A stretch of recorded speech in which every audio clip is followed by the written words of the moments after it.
Hey, what's up guys? Welcome to ছায়ার আড়ালে। আমি মোহাম্মদ ফারুক হোসেন। আমি আবার নতুন করে হাজির হয়েছি আপনাদের মাঝে ছায়ার আড়ালে চ্যানেল থেকে। আজকে আপনারা যে গল্পটি শুনবেন তার নাম হলো প্রেত পর্ব 1।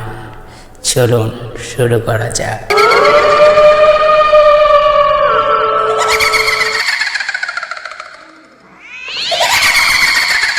গ্রামের নিস্তব্ধ গাছপালা আর ভয়ানক সব দৃশ্য। সেই গ্রামটির নাম ছিল চন্দ্রপুর। চারদিকে শুধু গাছপালা আর জঙ্গলের মাঝে ছোট ছোট কুড়ে ঘর। চন্দ্রপুরের মানুষগুলো বেশ শান্তিপ্রিয়, কিন্তু গ্রামের মাঝখানে থাকা পুরোনো জমিদার বাড়িটা এক রহস্যে মোড়া ছিল। বাড়িটি বহুদিন ধরে ফাঁকা পড়েছিল, কারো সাহস হয়নি সেখানে ঢোকার, কারণ লোকমুখে শোনা যেত বাড়িটিতে নাকি একটি ভয়ঙ্কর আত্মার বাস। একদিন গ্রামের তরুণ বিকাশ তার বন্ধুদের নিয়ে সিদ্ধান্ত নিল সে ওই জমিদার বাড়িতে যাবে, যদিও গ্রামের প্রবীণরা তাকে বারণ করেছিল, কিন্তু বিকাশ তা শুনল না। সে ঠিক করল ভূতের অস্তিত্ব প্রমাণ করতে হবে। তার বন্ধুরা প্রথমে ভয় পেয়ে গেলেও বিকাশের সাহস দেখে তারাও রাজি হল। পূর্ণিমার রাতে তারা সবাই মিলে জমিদার বাড়িতে ঢুকল। বাড়ির দরজা ছিল ভাঙা, আর ভেতরে ঢুকতেই তাদের সারা শরীর কেমন যেন ঠান্ডা হয়ে উঠল। ঘরের মেঝে ছিল ধুলো মাখা, আর দেয়ালে ঝুলছিল কিছু পুরনো ছবি, সব ওই জমিদার পরিবারের। বিকাশ সামনে এগোতে থাকলো আর তার বন্ধুরা পিছনে পিছনে। হঠাৎ বিকাশ দেখলো একটি জানালার পাশ দিয়ে দ্রুত কিছু সাদা ছায়া সরে গেল। সে চমকে উঠল, কিন্তু বন্ধুরা তা দেখতে পায়নি। তারা বাড়ির দ্বিতীয় তলায় উঠল। সেখানে শোনা যেত এক বৃদ্ধ জমিদারের ঘর ছিল।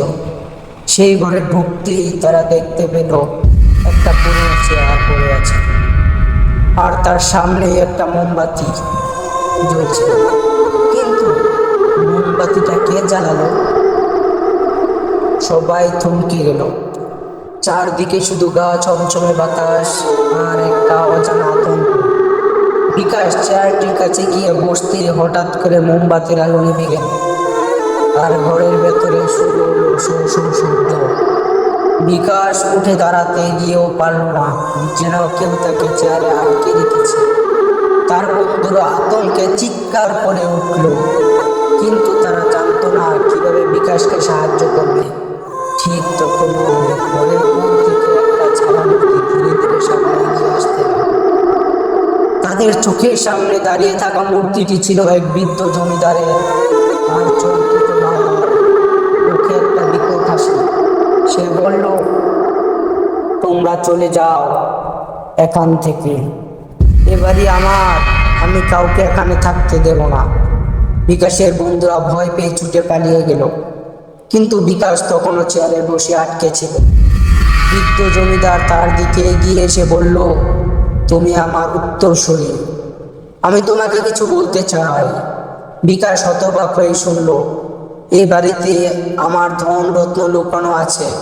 তুমি যদি খুঁজে পাও তবে এই বাড়ি তোমার, তবে যদি না পারো তাহলে চিরকাল আমার মতো তোমাকে এখানে আটকে থাকতে হবে।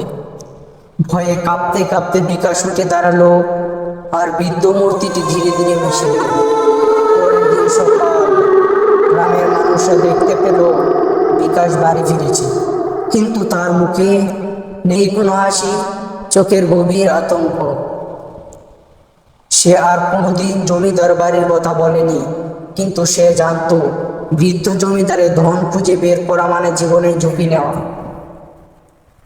আর চন্দ্রপুরের মানুষরা আর কখনো ওই জমিদার বাড়ির দিকে আর পা বাড়ায়নি, কারণ তারা জানতো এই বাড়িটা শুধু জমিদারের ধনই নয়, একটা ভয়ঙ্কর অভিশাপও লুকোনো আছে।